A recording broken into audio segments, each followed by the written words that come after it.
Chủ nhật ngày 22 tháng 11 năm 2020, một ngày đầu đông tuy không có tuyết nhưng nhiệt độ khá lạnh, âm 2 độ C.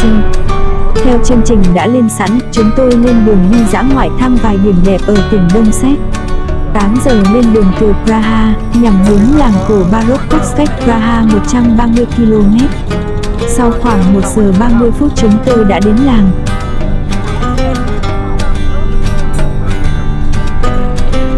Vẫn còn sớm, trời lạnh, làng không có bóng người ngoài mấy du khách chúng tôi.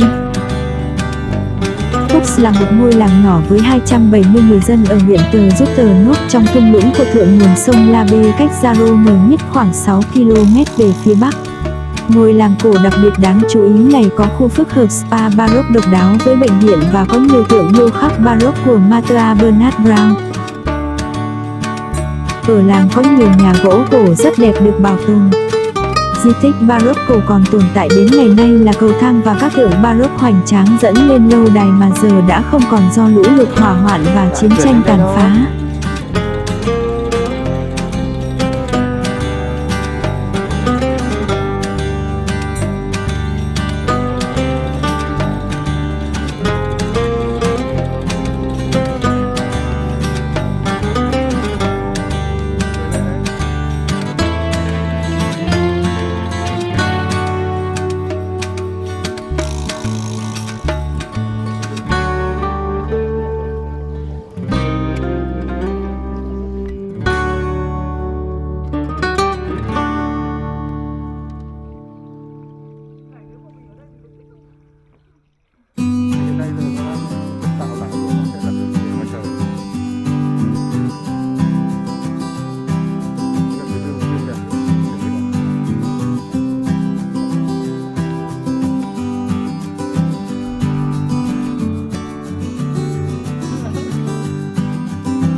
Vào những năm 1938 năm 1945, ngôi làng thuộc tỉnh Sudetenland của phát xít Đức, dân nói tiếng Đức là chủ yếu. Sau chiến tranh, hầu hết các cư dân gốc ở đây đã bị cưỡng chế trở lại Đức.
Ở đây bên kia đồi đối diện qua sông là bệnh viện cổ, nhà thờ cổ, vườn cây thuốc.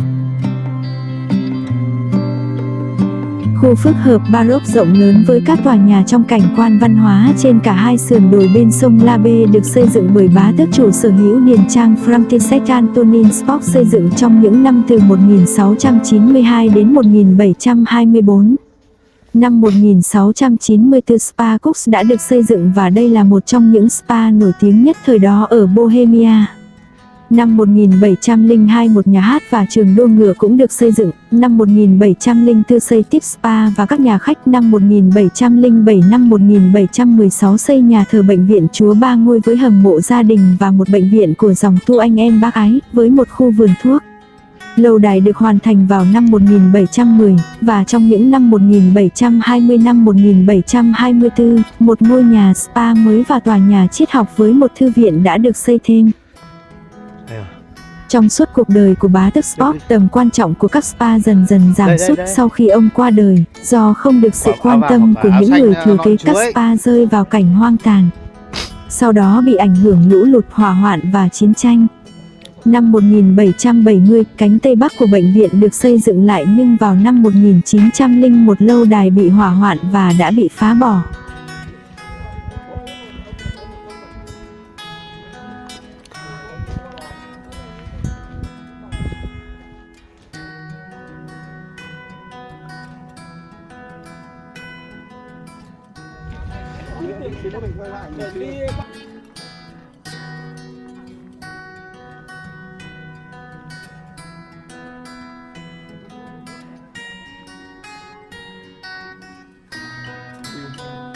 Chưa.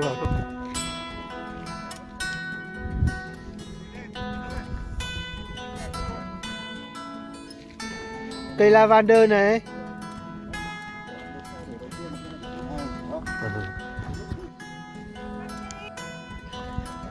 Giờ là cái bệnh viện.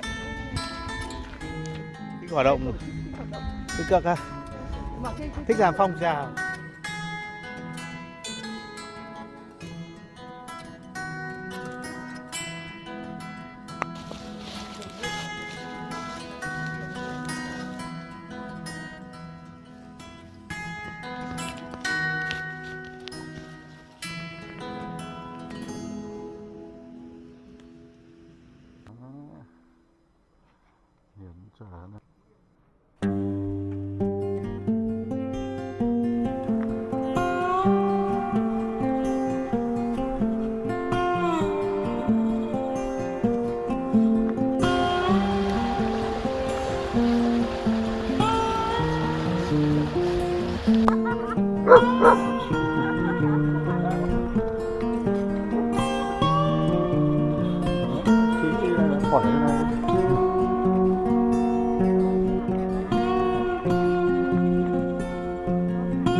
Bắt đầu cuộc hành hương Baroque trong khu rừng mới, nơi có cảnh Chúa Giáng sinh của nhà điêu khắc Brown, ban đầu bao gồm 26 tác phẩm điêu khắc được chạm khắc vào đá, giờ chỉ có 10 trong số đó là còn được bảo tồn.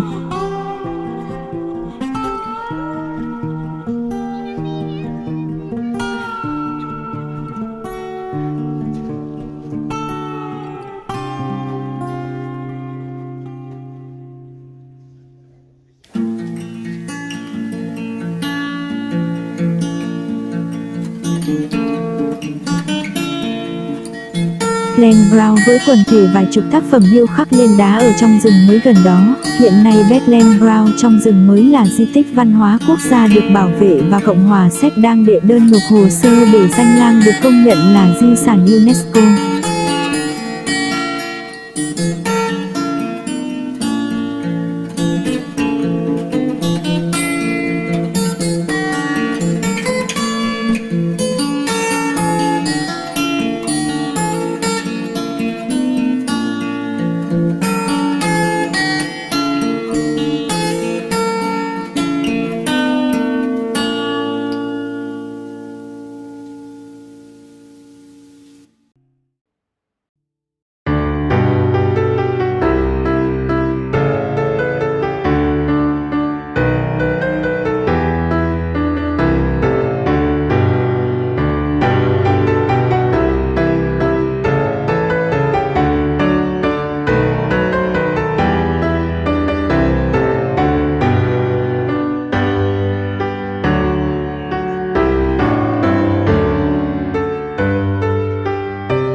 Thì lấy đi. Cái này về ngâm rượu được với hay ta hái một hái lên. Mọi người bảo ngâm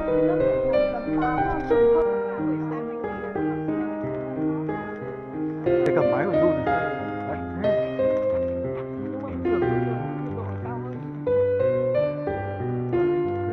Gọi cụ.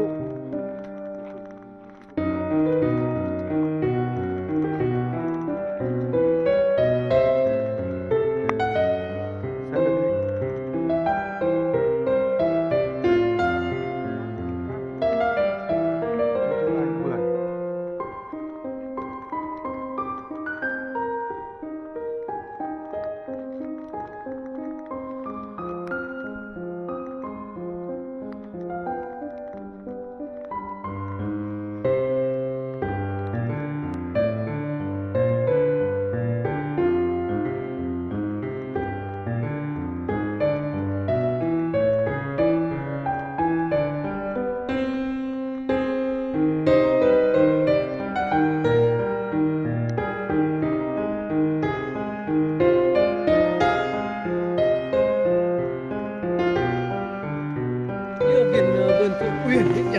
À vâng đúng rồi. Đây này, nhà hàng cây này cắt tỉa các thứ này. Các cái lâu đài của bọn Tây bao giờ người ta cũng có cái vườn rất đẹp. Em đi lâu đài em thích nhất là xem vườn chứ không phải xem bên trong. Bên trong nó na ná giống nhau. Cái vườn thì không vườn nào giống vườn nào cả. Cái này mà những cái cây này trồng chắc là Đúng rồi. cây này mùa đông lá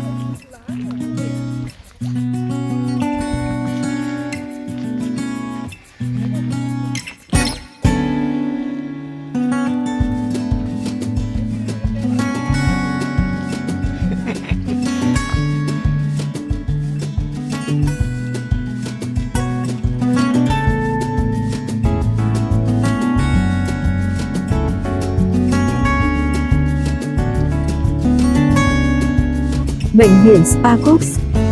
Du khách đến Cooks có thể vào tham quan bệnh viện spa, nhà thờ, hiệu thuốc cổ theo phong cách Baroque với triển lãm bảo tàng dược phẩm, kho thượng và khu vườn bệnh viện với các bức tượng, vườn nho và phòng trưng bày rượu vang.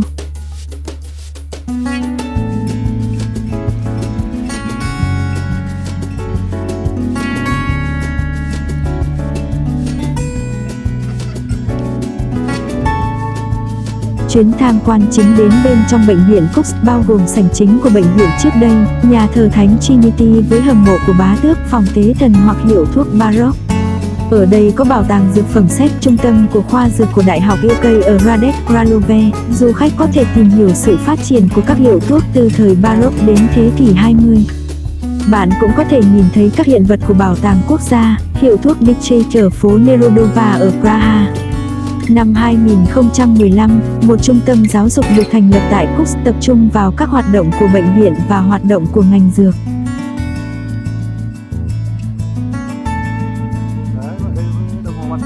Bệnh viện Cooks chuyên chăm sóc cho các cựu quân nhân nằm ở làng Cooks hoạt động từ năm 1744 đến 1938 do dòng tu những người anh em bác ái quản lý. Hiện nay bệnh viện cổ này thuộc sở hữu của nhà nước do Viện Di tích Quốc gia quản lý và mở cửa cho công chúng tham quan. Nhiều triển lãm giới thiệu các tác phẩm nghệ thuật Baroque địa phương và lịch sử ngành dược được tổ chức tại đây. Kể từ năm 1995, khu này được bảo vệ như một di tích văn hóa quốc gia của Cộng hòa Séc. Khu phức hợp Kuksu đã trải qua đợt tái thiết lớn nhất trong lịch sử của nó trong những năm gần đây và vào năm 2015, nó đã mở cửa trở lại trong một diện mạo mới.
cái ông những người làm Đánh chúa ra là hồi đấy nó gọi là những người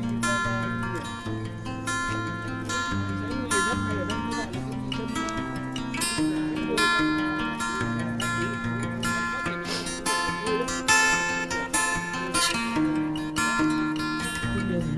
nó gọi là không ưng có số nữa để nói mốc nó không đánh chứ.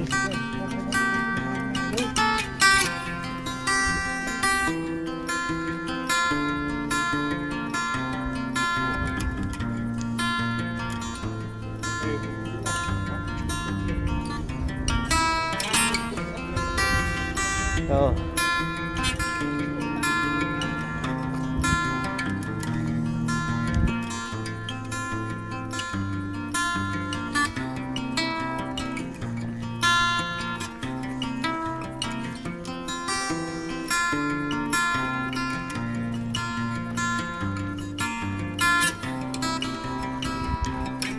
Ngày nay, danh tiếng lớn nhất của Cooks được chứng minh qua bảo tàng trưng bày các tác phẩm điêu khắc Baroque lớn nhất ngoài trời, không dừng lại ở các khu vườn lâu đài, mà còn tiếp tục có ở những khu rừng xung quanh, nơi những tảng đá được biến đổi thành những tác phẩm điêu khắc khổng lồ. Bá tước Franciszek Antonin Spock là con trai cả trong 4 người con của tướng Johann Spock, người vì những công lao quân sự của mình mà có được danh hiệu quý tộc và tài sản đáng kể. Trong suốt cuộc đời của bá tước Spock, Cooks đã trở thành một trung tâm nổi tiếng, nơi giới quý tộc, học giả và nghệ sĩ từ khắp châu Âu tụ họp lại với nhau. Các chuyến tham quan bệnh viện là một phần trong chương trình bắt buộc dành cho khách của khu nghỉ dưỡng Spock vào phần 3 đầu thế kỷ 18. Bệnh viện dành cho các cựu chiến binh và quân nhân nghèo ở địa phương. Nhà thờ Chúa Ba Ngôi, hầm mộ và cả Bethlehem Brown trong rừng gần đó. Đây là một con đường đi bộ dễ chịu dẫn từ Cooks đến khu rừng gần đó. Bá tước Franciszek Antonin Spock, sinh ngày 9 tháng 3 năm 1662 ở Lơ Xá Nát La Bầm, mất ngày 30 tháng 3 năm 1738 ở Lơ Xá Nát La Bầm, là một quý tộc người Séc, một ủy viên hội đồng cơ mật, chánh văn phòng và là phó vương Séc, là nhà bảo trợ nghệ thuật. Ở làng Cooks, ông đã xây dựng và bảo đảm tài chính cho một bệnh viện cho hàng trăm người nghèo và những người nghỉ hưu trong chiến tranh.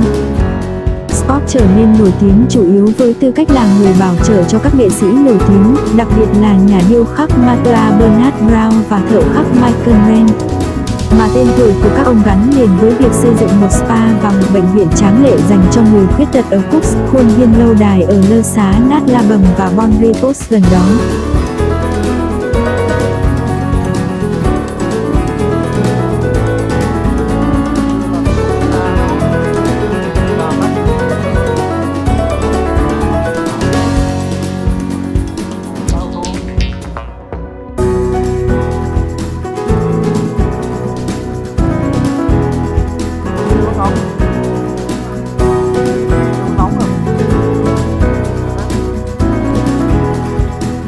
Vào đây là vườn ba dạng măng. Rồi cái này mà nó mở cửa vào vườn xe thì mất một ngày để luôn.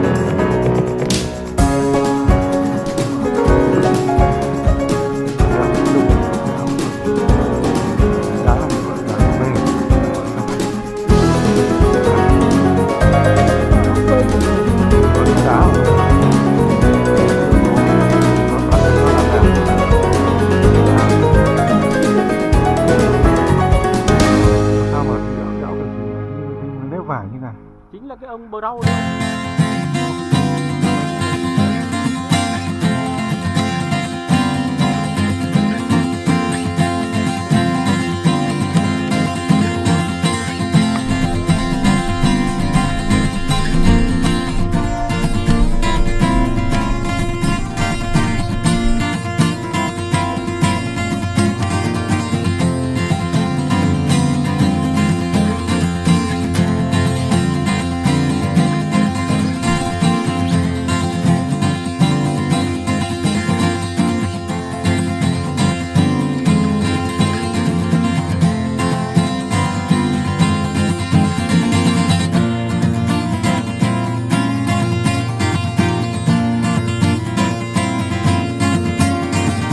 Lâu đài Ichin hay còn gọi là lâu đài Van Steen là một tòa nhà theo trường phái cổ điển Baroque thời kỳ đầu tọa lạc ngay trung tâm thành phố Ichin. Nó là một phần của các tòa nhà ở phía nam của quảng trường Van Steen ở Ichin. Trên quảng trường lâu đài là tòa nhà lớn và ấn tượng nhất. Nó có 12 vòng cột, 2 tam giác tiền sảnh cổ điển. Mặt tiền của mỗi bên có cửa sổ ban công tròn ở góc nhà. Khuôn viên lâu đài có 3 sân. Hành lang lối đi có vòm có mái che dẫn vào 2 sân trước của lâu đài. Ngày nay, một phần của lâu đài có bảo tàng và phòng trưng bày với 120.000 món đồ sưu tập. Bảo tàng có phòng hội nghị của Liên minh chống Napoleon từ năm 1813. Trong tòa nhà còn có trung tâm thông tin thành phố và trường nghệ thuật J.D. Forrester. Hội trường của lâu đài thường được sử dụng cho các buổi hòa nhạc và các sự kiện văn hóa khác.